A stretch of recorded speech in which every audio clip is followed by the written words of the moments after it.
Many people know that I have always exposed the truth at the right time. And because I take a systems approach, if there's anything I have in the game, it's about truth. Indians need to get their head out of their butts. It is a disgrace that people in India are supporting Zionism and blindly supporting it. And to me, this evokes many things. Just because you go get a degree, it's showing the stupidity of people who have degrees. So-called educated people are actually not that smart. And so it again falls upon me, just like I had to do in 2020 when I had to call out the pandemic and the election systems to educate people. And so people need to get their act together. And most of the people who probably understand this are people who actually have brains. The people who will not understand this are people who blindly follow stuff, and their degree is only as probably good as how much they paid to get their degree. It doesn't mean that they're intelligent. We live in a world where intelligence is not measured by repeating things. It's actually measured by using your brain. So we need to step way back. And I've been fighting Zionism probably since I was 17 years old, since 1981, because I studied what is Zionism. First of all, people should take some notes. Zionism is a political ideology. It has nothing to do with Judaism, the religion. Zionism is actually anti-Semitic. It's racist. And in fact, Zionism actually has a history of not only butchering Palestinians, but also butchering and hurting Jews. All right. And this is all very well documented for those people who actually want to do some research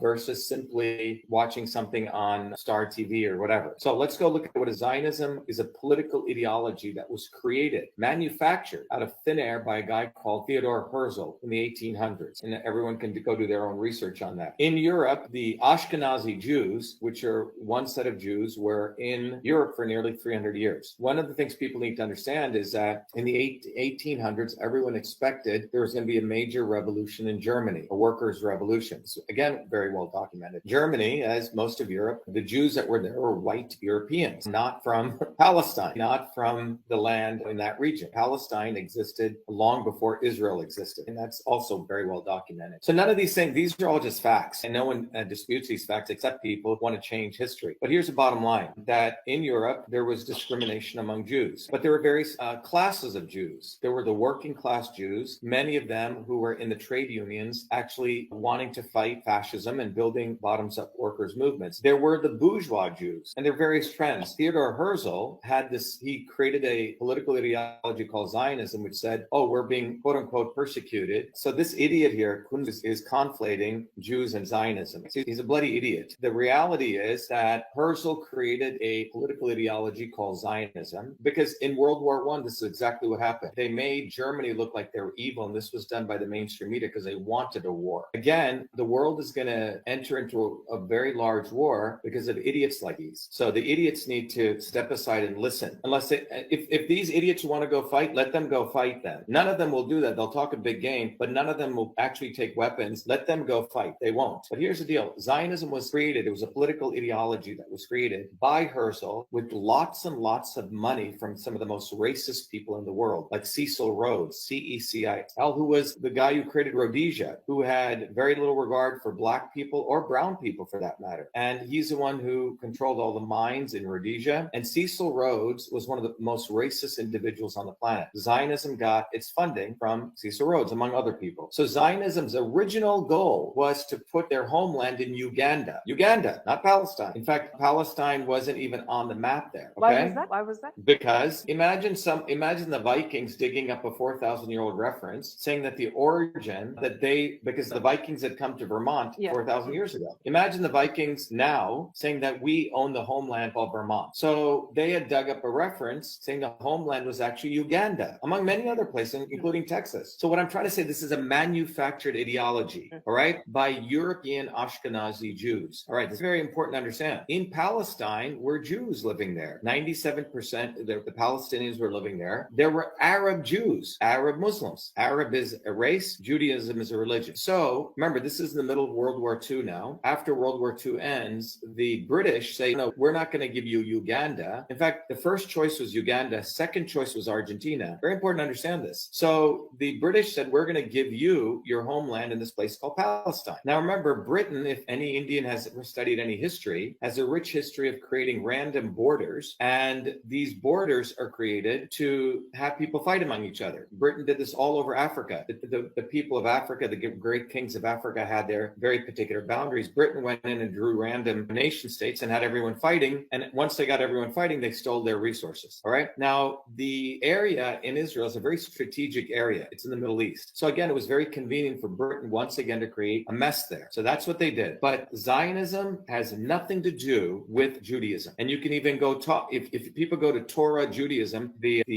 Twitter feed of very devout Jews, you'll see them saying this. Zionism is racism. Zionism is anti-Semitism. Zionism has nothing to do with Judaism. So everyone listening, go study that. 1 + 1 is 2. Go study that. You're not ready to take calculus on or take a position if you don't understand. That's number one. So Zionism is actually a racist model, which believes there are a set of chosen people. Zionism is racism in the service of globalism. That's what Zionism is. You compare it with Brahmanism, as you spoke about earlier? Oh yeah, big time. Now you have to understand, Brahmanism has done the same thing that Zionism did. So there is this original set of principles in Hinduism. Brahmanism, there was this concept of the guild system, right? If I studied hard, I'd be a Brahmin. If someone else wanted to be a carpenter. But the original model was bottoms up. It was your skills, it was meritocracy. Somewhere along the way, which we can have a long discussion on, which I don't want to do today, that Hinduism was subverted. The notion of karma was made completely different. Karma has nothing to do, oh, in the past life, you were a Brahmin, now you get to be a Brahmin. That's not what it was. It wasn't based on birthright. It was based on your works coming bottoms up. So Brahmanism itself, what took place later on was the subversion of Hinduism. And that's what Zionism is. Zionism was a subversion of Judaism. All right. But I just want to teach people the fundamentals. Zionism has nothing to do with Judaism. Zionism is a racist political ideology, just like the caste system has nothing to do with Hinduism. And we have to stop it. It needs to be shattered. It's nonsense. All right. So that's a background on this. Many Arab Jews, the Jews of Christ's lineage, converted to Islam because of the subjugation they underwent in Palestine. Very much how many Hindus under Brahmanism converted to Islam or Christianity because of the caste system that they felt. So these are some analogies. Now, what we need to understand is that if you look at what has occurred in Israel is the Palestinians have been treated like second-class citizens. Gaza is an open prison. But most important to understand is that Netanyahu, Mossad, which is the intelligence wing of Zionism or Israel, created Hamas. How many of the people are aware of that?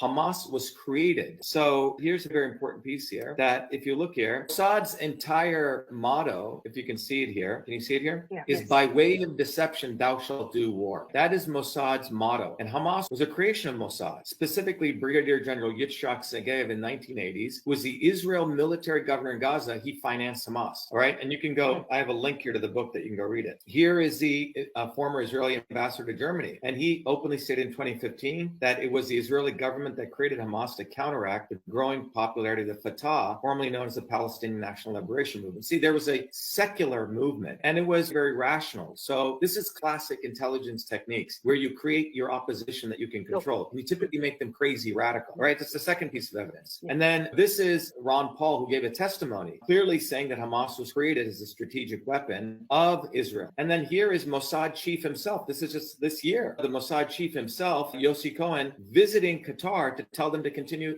funding Hamas. Everyone should go do their own research and not be idiots. Hamas was created by Israel. Now, why is the mainstream media not talking about that? Including The Intercept, they did a deep analysis of it. So number one, we know what Zionism is. It has nothing to do with Judaism. It's anti-Semitic. It's racist. It was a British who created this place. They stole it from the Palestinians, and many Arab Jews converted to Islam because of the subjugation of the Ashkenazi Jews. So basically, these white Zionists came, and there were dark-skinned Jews there. And still to this day, the non-Ashkenazi Jews are treated as badly as the Palestinians. All right? So Mossad created Hamas. Everyone write that down. It's fully documented. Israel created Hamas, financed them. All right. So now it all fits in. Let me give you a third piece of it. So I've told you where Hamas comes from. The third piece of evidence is the devil, the satanic individual called Netanyahu. Netanyahu's pure devil. You can find ample videos on the internet, him talking about how stupid Americans are, how he can easily manipulate them. And Netanyahu is a war criminal. He has a history of butchering Palestinians. Netanyahu, for the last 2 years, he's been under massive indictments in Israel. In fact, 2 weeks before this incident took place, there were nearly 100,000 people who were protesting against him, protesting against Netanyahu. Why? Because Netanyahu was on corruption charges. He was convicted. He was on fraud charges. There was a civil war in Israel. 70% of the Israelis hate Netanyahu. Even among the Israeli Jews, there's many multiple parties. So there's been a huge uprising against Netanyahu by Israeli Jews, by Israelis in Israel. Again, this is a piece of fact. Most of these Indians who are blindly supporting Israel should get studied. But And I why was would they create a monster who would come and destroy them and then they go and attack them? How does it work? Well, you're making the assumption as though Israelis created Netanyahu. Netanyahu is supported by much larger forces than the people of Israel or the people of Palestine. He's funded by much larger forces, and we'll get to that. But the point is, Netanyahu would not exist were it for the Israeli people being able to vote him out. He was engineered in, and everyone should just go do research 1 year ago, 6 months ago. There's huge protests of Israelis against Netanyahu. So Netanyahu, what he did was, being prime minister, he went and changed the judiciary. He was going to fire the attorney general who was going to indict him. That's why there were protests. He was going to be thrown in jail, Mina. Netanyahu was on his way to be convicted again. So given those three things, suddenly Hamas, flying on these little planes, breaks into Israel. If you talk to anyone, I've been to Israel for 6 weeks. Israel's like a police state. It prides itself on this amazing military, amazing surveillance. It got the Iron Dome. So anyone who's stupid enough, given what I've just shared, to think that Netanyahu and Israel were not behind this needs to have their head checked. And if you do not understand it after the facts I've given to you, then you're just a bloody idiot. Israelis are innocent. It's these people The who Israeli people, the people. There's a difference between the people. Yeah. So there are many Jews who are anti-Zionist. It's no different than saying Hindus are anti-caste system. There are many Hindus who don't believe in the caste system. They're not into Brahmanism. There are Brahmins who are not into Brahmanism. So there are many Jews who are against Zionism. All right. So let me play this for you. Nothing. They do not care for Jewish people. They only care for one thing: Zionism. They can kill everyone. They do not mind killing many Jewish people. They can kill. But Zionism has to win. Zionism is the biggest enemy of the Jewish people. And this is Amalek, and they fight against HaKadosh Baruch Hu, and this is what. That's why they're bringing bloodshed to the Jewish people. They do not care for Jewish people. They only care for one thing: Zionism.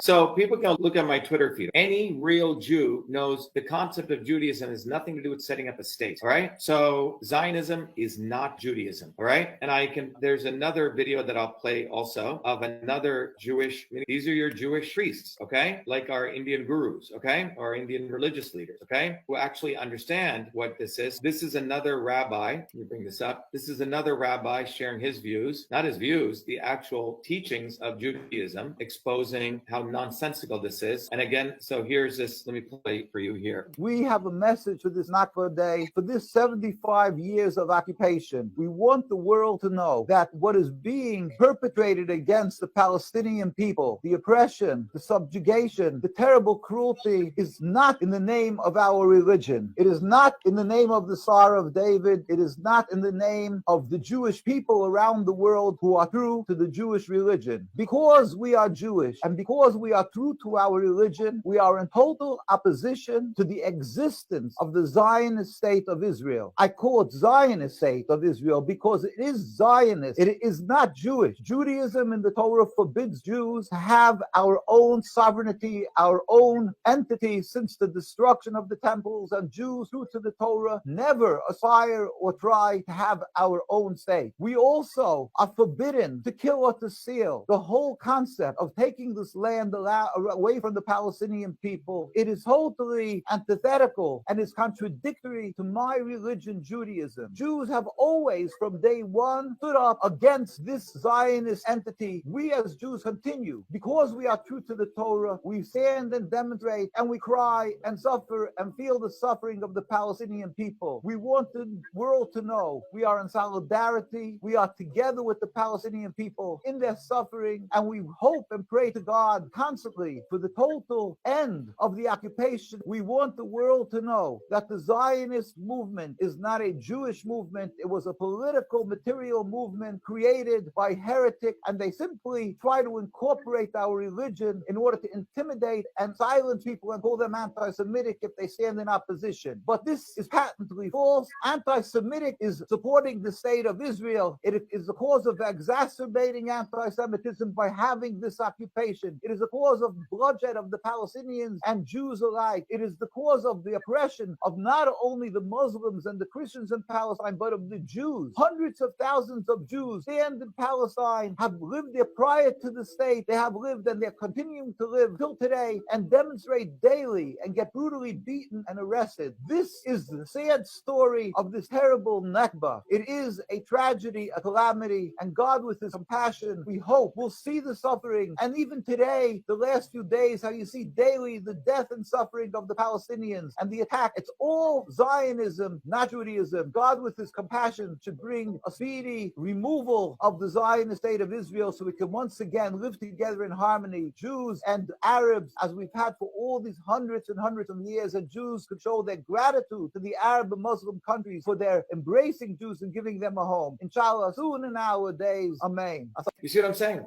So these are the kinds of people. Our campaign and our movement, Truth, Freedom, Help, has been exposing these people. So it's becoming, so we've created a massive disruptive force because we have very sincere people, like I've articulated here, who are starting to use their brains. So we need to be far more intelligent. We need to use our brains and we need to look at the actual facts. Hamas was created by Israel. How the hell does these people on little bicycle planes break the Iron Dome when there's satellites now everywhere that can watch? You can watch a little flea. Yeah, the whole thing is nonsense. Netanyahu is pure devil. If there's a Scython, it's Netanyahu. So if you want to really look at some spiritual things, the whole goal of Hinduism and the goal of Shaivite Hinduism is Shiva has his Trushlan, pierces darkness, which is ignorance. And maybe that's what my job is here. But that's what we're doing here. The goal of Hinduism is to remove your rose-colored glasses and to overcome Maya, an illusion, and to see things as they are. We live in the age of Kali Yuga. Very interesting indeed, Dr. Shiva, because this is one side that we did not, many of us did really look into. And it's good that you explain the side because many of our viewers now will think about it in different ways. It's what you say has a lot of sense to it. And yes, these are also things that we've been following. So there's a lot of truth to what you're saying. And we're ending our session. So thank you so much for this wonderful talk with you. I wish you all the best. Thanks, Mina. Just people should go to truthfreedomhealth.com and Shiva numeral 4president.com if they want to volunteer. Thank you, Mina. Thank you so much and good night. Be well. Good night.